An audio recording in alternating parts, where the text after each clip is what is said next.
The incident I'm about to tell you about happened in 2017, a memory so disturbing it's etched into my mind forever. I was 7 months pregnant with my daughter, and as much as it hurt to admit, I was mostly alone. My aunt had been the only one who stood by me when everyone else faded away. She was my rock, a surrogate mother, and the only family I had in that hour of need. She loved my baby like her own, and made sure I had everything I needed, even if it meant pushing herself to the edge. By that point in my pregnancy, she wouldn't let me do much. Even bending to pick something up sent her into a mini panic. But one chilly fall day, she was bedridden with a fever. It hit her out of nowhere, leaving her pale and shivering under layers of blankets. Seeing her so weak pained me, but I needed snacks to satisfy my cravings, and we were out of essentials too. She tried to insist I stay put, but I hate feeling like a damsel in distress. "I'll be fine," I assured her, smiling. She reluctantly gave in, resting her head back on her pillow. "Be careful," she whispered as I walked out, her voice soft and fading. I locked the door behind me, got into her car, and drove down to the Dollar Tree, just a few blocks away. The sun was setting as I pulled into the parking lot, casting long shadows that stretched over the asphalt like fingers. As I stepped out, I shivered, not from the cold, but from a prickling sense of unease that washed over me. Shaking it off, I pulled a cart from the rack and headed inside. It was oddly quiet, the fluorescent lights buzzing overhead as I wandered through the aisles.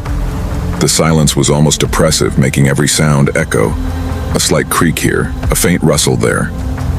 As I searched for snacks, I noticed some chips high on the top shelf, just out of my reach. My pregnant belly made stretching up feel like an Olympic event, and just as I was about to give up, a voice spoke from behind me. "Let me help you with that," it said, smooth and calm. Startled, I turned around to see an older woman standing behind me. She was thin, with silver hair pulled back tight, and her face was lined with wrinkles that seemed more menacing than kind. But her smile, it was warm, almost grandmotherly. I felt an odd mix of relief and unease as I stepped back to let her reach for the chips. "Thank you," I said, smiling politely as she handed them over. Her eyes seemed to soften as she reached out and lightly caressed my cheek. I froze. Her touch felt cold and an instinctive shiver ran through me. She looked around as though searching for someone, then met my gaze again, her brow furrowed. "Where's your husband, dear?" she asked. The question caught me off guard.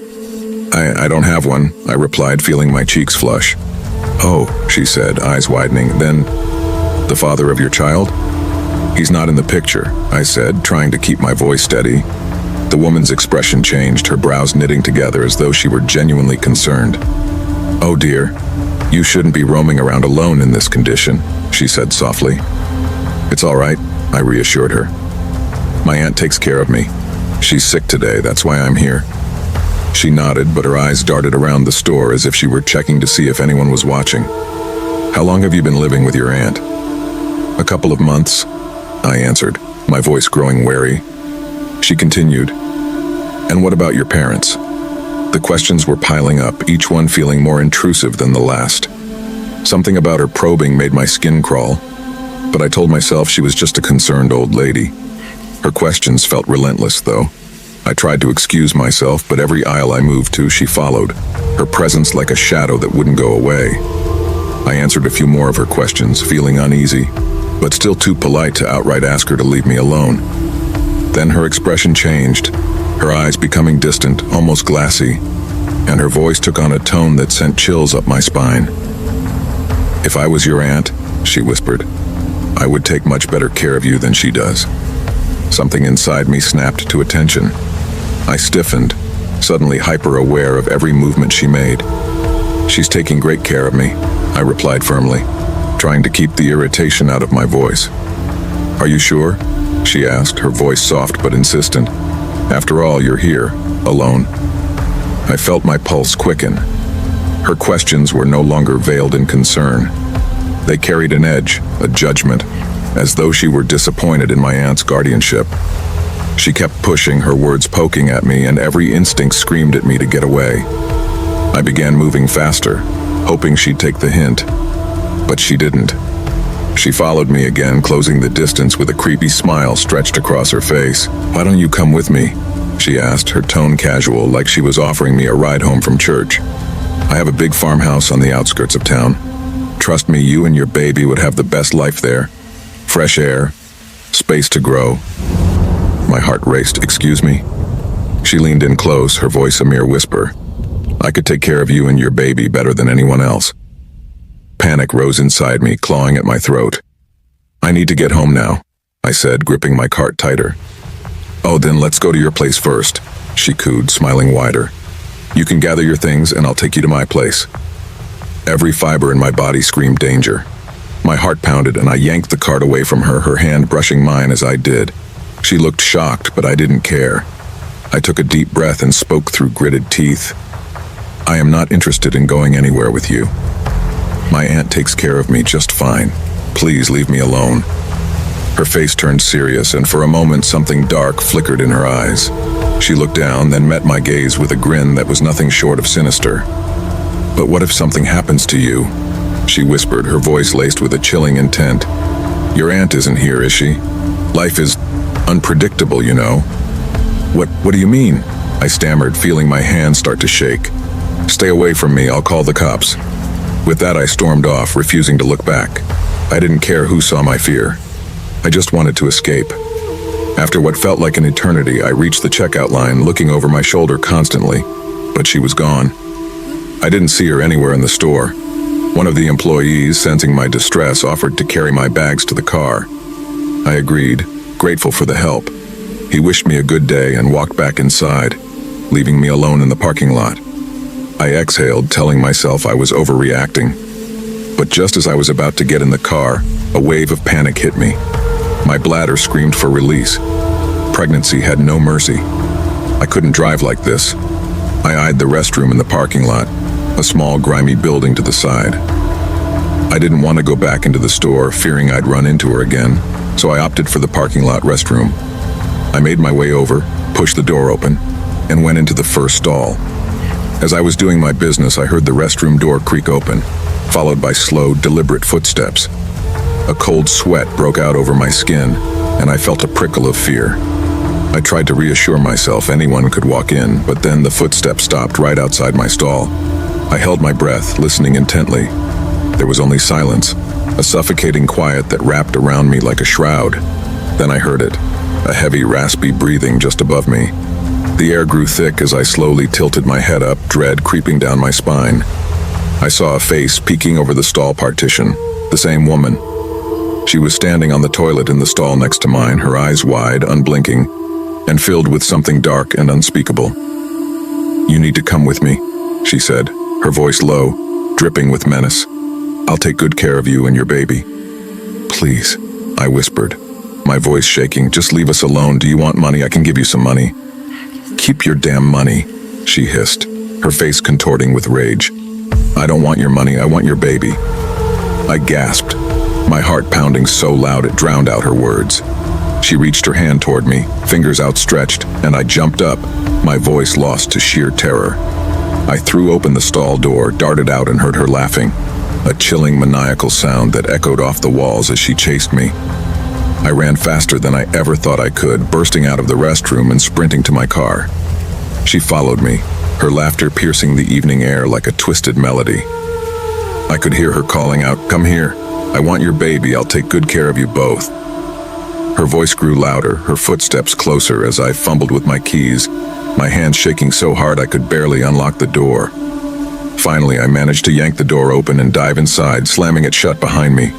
But as I did, her hand shot forward, slipping between the door and the frame.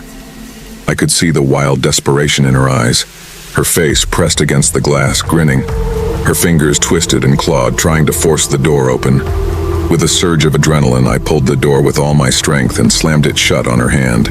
There was a sickening crunch as her bones cracked, her scream splitting the air. She recoiled, clutching her broken wrist, but her eyes never left mine.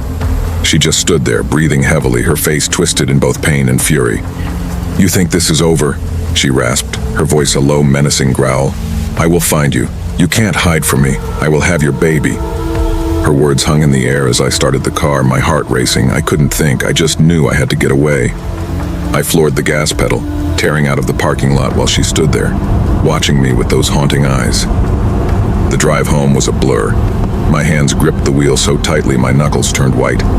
I kept glancing in the rearview mirror, half expecting to see her following me, that twisted smile plastered on her face. Every shadow seemed to take her shape, every corner held her lurking presence. When I finally pulled into the driveway, my aunt came rushing out, alarmed by the look of terror on my face. I stumbled out of the car, tears streaming down my cheeks as I tried to explain what happened. My words tumbled over each other, my voice cracking with fear and exhaustion. My aunt held me, her arms wrapped tightly around me as I sobbed. She guided me inside, gently, reassuring me as I sat on the couch, trembling. She picked up the phone and called the police immediately, her voice steely and calm as she reported the woman who terrorized me. Within minutes, officers arrived, took my statement, and assured me they'd investigate. But they never found her. They searched the parking lot, checked security footage, questioned the Dollar Tree employees. There was no trace of the woman anywhere. It was as if she had vanished into thin air. A week later, as I was trying to move past the nightmare, something else happened. I was flipping through the local paper, trying to distract myself, when a small headline caught my eye. It was a missing persons report, a pregnant woman in her late 20s who had last been seen shopping at the very same Dollar Tree outlet. She had disappeared without a trace, leaving no clue behind. Chills ran through me as I read the article, the words blurring together as my mind raced. I couldn't shake the feeling that the old woman was somehow connected, that maybe, just maybe, she had taken that woman and her baby. To this day, I can still hear her voice echoing in my head, that low, insistent whisper, "I will have your baby." Even now, years later, I never feel truly safe. I glance over my shoulder constantly, feeling her eyes on me in every shadow, her twisted grin waiting for me in every dark corner. And sometimes in the dead of night, I wake up to the sound of laughter, a soft, haunting laugh, drifting from somewhere just beyond my door.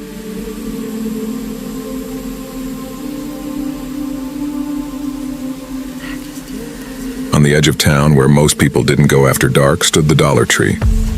It was unremarkable by day, a place where people came and went without much thought. But by night, something about it felt different.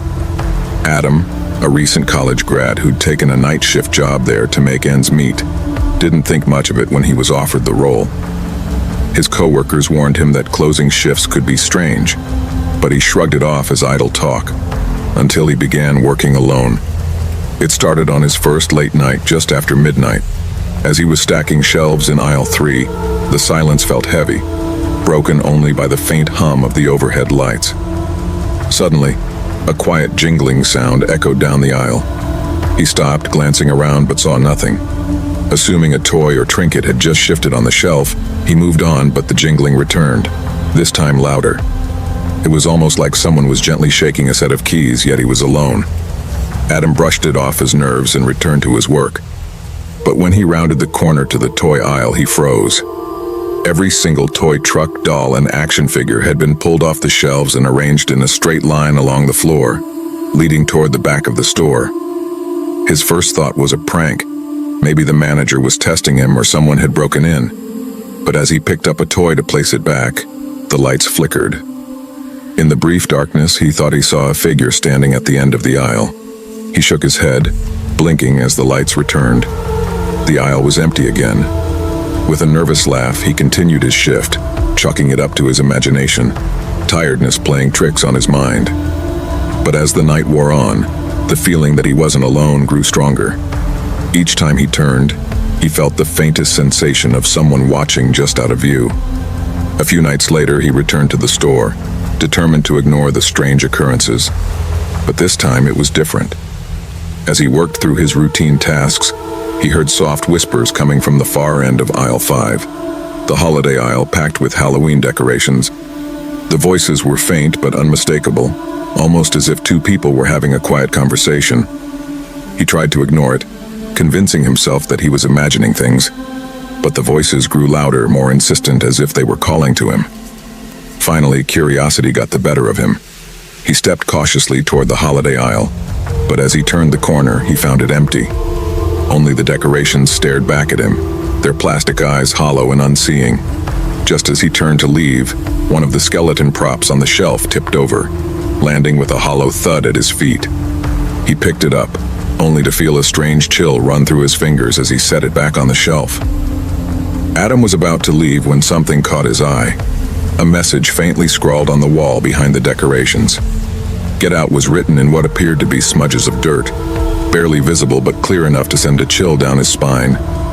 He backed away slowly, heart racing, trying to make sense of what he was seeing.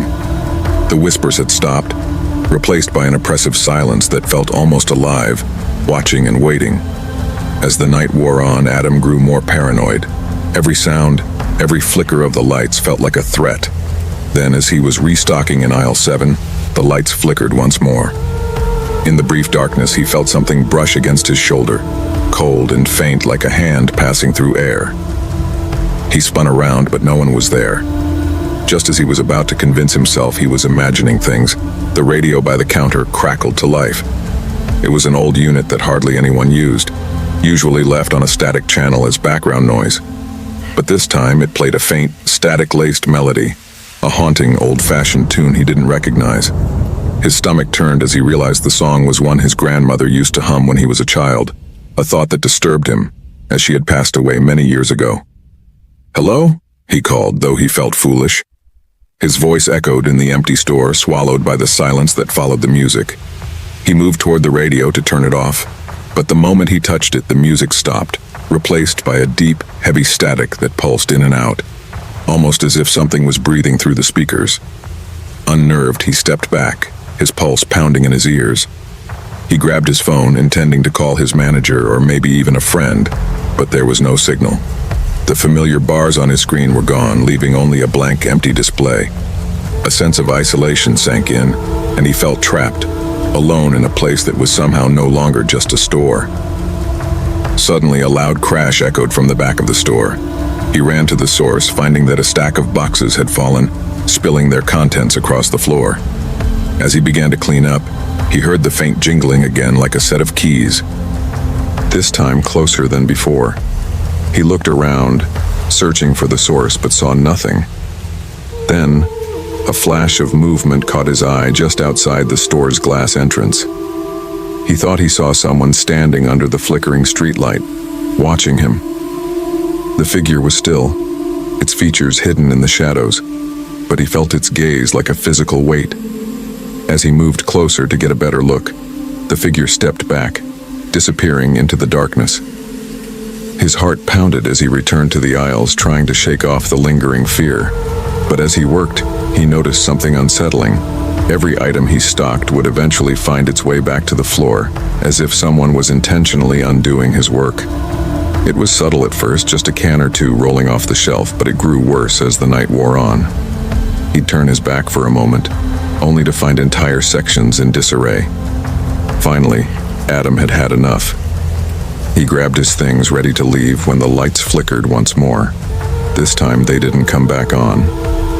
He stood in the dark, his only light the faint glow of the exit sign. As he made his way toward it, he heard the jingling again, louder this time, followed by a soft dragging sound like footsteps across the tile. He turned, lifting his phone's flashlight, and there at the end of the aisle was a figure. It stood motionless, watching him with a gaze he couldn't see but could feel. He tried to move, but his feet felt rooted to the spot, his pulse hammering in his ears as the figure slowly raised a hand, pointing directly at him. Fear surged through him, breaking his paralysis. He bolted for the exit, not daring to look back, but as he reached the doors, they refused to open, as if locked by an unseen force. Panic set in as he tugged at the handle, but it wouldn't budge. The jingling grew louder, closer, echoing around him until he could almost feel the weight of it pressing down. Suddenly, the lights flickered back on, and the store was empty. The figure was gone, the aisle was undisturbed, and the radio was silent. Heart pounding, he threw open the door, stumbling out into the cool night air. He didn't look back as he walked away, but he felt the store watching him, its silent presence lingering in his mind. Adam quit the next day, unwilling to spend another night in that haunted store. He tried to tell his manager what he'd experienced, but his words felt empty, and he could see the doubt in their eyes. The store remained as it always had, a place for late-night shoppers and discount hunters. But Adam knew that after dark it became something else, a place that held memories, shadows, and secrets best left undisturbed.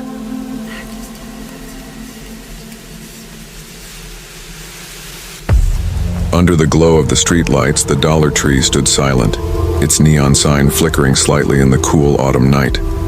Camille, a young mother of two who had recently moved to town, was in a rush to grab some last-minute supplies for her daughter's school project. She usually wouldn't venture out so late, especially to a Dollar Tree, but tonight had been unusually busy, and this was her only chance. When she stepped inside, the air felt strangely cool, almost stale, as though it had been trapped in the building for hours. The store was empty, which was no surprise for the late hour, but Camille felt oddly exposed, as though the emptiness around her was watching, listening. Shaking off the feeling, she quickly found her way to the school supplies aisle, hoping to grab what she needed and leave without a hitch. As she reached for a pack of markers, a faint scraping noise echoed down the aisle, like something heavy being dragged. She froze, her hand hovering in midair, listening intently. The sound was brief, ending as abruptly as it had begun, leaving her with nothing but silence. Camille took a slow breath, her heart rate slightly elevated, but convinced herself that it was just the store settling or a loose shelf. She placed the markers in her basket and turned to leave the aisle, only to be stopped in her tracks by a small figure standing at the other end. It was a doll. A large porcelain doll propped up in the middle of the aisle, its painted eyes staring blankly ahead. Camille's brow furrowed as she tried to remember seeing it there when she walked in. She was certain it hadn't been there. A chill prickled up her spine as she noticed the doll's arms positioned as if it were reaching out toward her. She chuckled nervously, telling herself that a customer must have left it there as a prank. Moving past the doll, she headed toward the front of the store to pay, but as she rounded the corner, she heard the faint scraping sound again, closer this time. She turned, peering down the aisles, but saw nothing out of the ordinary. Her skin tingled, the silence now heavier, pressing down on her. Determined not to let herself get spooked, she quickened her pace, eager to leave. At the checkout counter, she placed her items down and rang the bell for assistance, but no one came. The sound echoed lonely in the empty store. She waited a moment, then rang again, but the silence stretched unbroken. She glanced around, a growing unease filling her chest. That's when she noticed the store's security monitor above the counter. It displayed a feed from each aisle, flickering slightly as it cycled through views. On one screen in aisle 4, she saw a shadow pass across the camera, a tall, thin figure moving silently through the shelves. Camille blinked, her heart racing as she watched the screen, waiting for the figure to reappear. But when the camera cycled back, the aisle was empty, devoid of any movement. She took a shaky breath, her hands gripping the counter, trying to calm herself. Glancing down at her basket, her breath caught when she noticed something that hadn't been there before. Nestled among the school supplies was a small porcelain doll, identical to the one she had seen in the aisle. Its painted eyes stared up at her, blank and unblinking. A chill swept over her, and she pushed the basket back, stepping away. Just then, she heard the scraping sound once more, louder and more deliberate. She spun around, looking toward the back of the store, where the sound seemed to originate. Her mind raced, every instinct screaming for her to leave. Yet something compelled her to look, to see what was there. Taking cautious steps, she moved down the aisles, her senses alert to every sound, every shadow. As she reached the toy section, her heart skipped a beat. Lining the shelves were more porcelain dolls, each identical, each posed with arms outstretched as if reaching toward her. She felt trapped under their unyielding gaze, unable to look away. She took a shaky step back, only to bump into something solid. Turning, she found herself face to face with a large display mirror, one she hadn't noticed before. But what she saw in its reflection froze her blood. Behind her, in the dim aisle, stood a figure, A tall, shadowed figure with indistinct features, barely visible in the dark, its head tilted slightly as though studying her. She spun around, her heart pounding, but the aisle was empty. The figure was gone. Only the dolls remained, their eyes fixed on her, their expressions unnervingly blank.